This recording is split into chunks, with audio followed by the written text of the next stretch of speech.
Coba deh, pernah kepikiran nggak gimana sih sebenarnya sekolah itu mengelola murid-muridnya? Ternyata ini jauh lebih dalam dari sekedar urusan absensi dan peraturan loh. Hari ini kita bakal kupas tuntas sebuah pergeseran yang revolusioner dalam manajemen peserta didik. Ini topik yang penting banget, terutama buat siapapun yang berkecimpung di dunia pendidikan dasar dan menengah. Oke, biar kebayang bedanya, kita mulai dari sini. Dulu, siswa itu seringkali dianggap cuma kayak objek. Ibaratnya cuma jadi salah satu roda gigi di mesin besar sekolah yang harus diatur. Nah, paradigma baru seperti yang bisa Anda lihat, itu membalik semuanya. Siswa sekarang dipandang sebagai subjek aktif.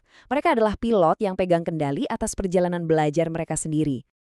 Terus, kok bisa sih ada pergeseran besar-besaran dari objek jadi subjek ini?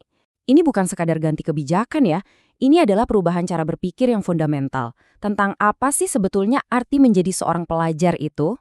Nah, inti dari semua ini tuh ada di satu konsep keren, agensi peserta didik. Bayangin aja gini, setiap siswa itu adalah penulis sekaligus tokoh utama dalam cerita pendidikannya.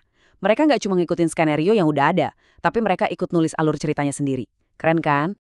Ide tadi itu didukung sama yang namanya pendekatan anak seutuhnya. Gampangnya gini deh, anak yang happy, sehat secara mental dan emosional, pasti belajarnya juga lebih baik kan? Jadi pendidikan itu bukan lagi cuma soal ngisi otak pakai rumus dan hafalan, tapi soal merawat manusia seutuhnya. Jadi, poin utamanya di sini tuh jelas banget. Manajemen peserta didik yang benar itu harus melihat siswa sebagai manusia yang utuh, yang punya mimpi, punya masalah, punya harapan, bukan sekedar angka atau data di dalam spreadsheet. Nah, karena cara pandangnya udah beda, otomatis definisi lama soal manajemen siswa jadi nggak cukup lagi dong. Yuk kita bedah bareng-bareng gimana sekarang kita mendefinisikan ulang peran super penting ini di sekolah modern. Kita geser nih, dari yang tadinya cuma dianggap fungsi birokrasi, urusin dokumen dari murid masuk sampai lulus, jadi sesuatu yang jauh lebih hidup. Jadi sebuah sistem layanan yang dirancang khusus untuk mendukung perkembangan setiap siswa. Bayangin bedanya, dari sebuah pabrik menjadi sebuah taman yang dirawat. Dan dengan definisi baru ini, tujuannya jadi makin luas loh. Udah bukan sekedar menjaga ketertiban kelas aja. Seperti yang kita lihat, sekarang tujuannya itu ya mengembangkan karakter, memastikan kesehatan mental siswa, dan yang penting banget, menjaga supaya mereka nggak putus sekolah. Karena definisinya makin luas, ruang lingkupnya juga jadi makin gede. Nah, cara paling gampang buat memahaminya adalah dengan melihatnya sebagai sebuah siklus. Siklus 4 tahap yang terus berputar dan saling berhubungan menopang perjalanan siswa di sekolah. Coba deh perhatiin alurnya. Semuanya nyambung. Mulai dari perencanaan penerimaan siswa yang didasari kebutuhan mereka, bukan cuma ngejar kuota. Terus masuk ke pengembangan diri mereka secara personal. Semua ini didukung sama fokus pada kesejahteraan dan rasa aman. Terakhir, ditutup dengan evaluasi pakai data, yang hasilnya jadi masukan lagi buat perencanaan tahun depan. Ini tuh kayak lingkaran yang hidup dan gak putus-putus. Nah, kutipan ini pas banget buat nunjukin kekuatan tahap keempat tadi soal evaluasi. Kuncinya di sini adalah pergeseran pola pikir. Data itu dipakai bukan buat menghukum siswa yang nilainya jelek, tapi buat ngeliat, siapa nih yang butuh bantuan sebelum mereka telanjur gagal. Jadi sifatnya mencegah, bukan cuma bereaksi. Oke, ini kan semua idenya keren-keren banget ya. Tapi pasti muncul pertanyaan besar. Terus gimana caranya sekolah bisa nyatuin semua ini? Agensi siswa, kesejahteraan, siklus 4 bagian, jadi satu sistem utuh yang beneran jalan. Tenang, para ahli pendidikan udah mikirin solusinya. Jawabannya ada di sebuah kerangka kerja yang kuat dan terintegrasi yang menyatukan semua yang sudah kita bahas dari tadi. Dan inilah dia, solusinya. Model manajemen terpadu, berpusat pada peserta didik, atau kita singkat saja SCIM.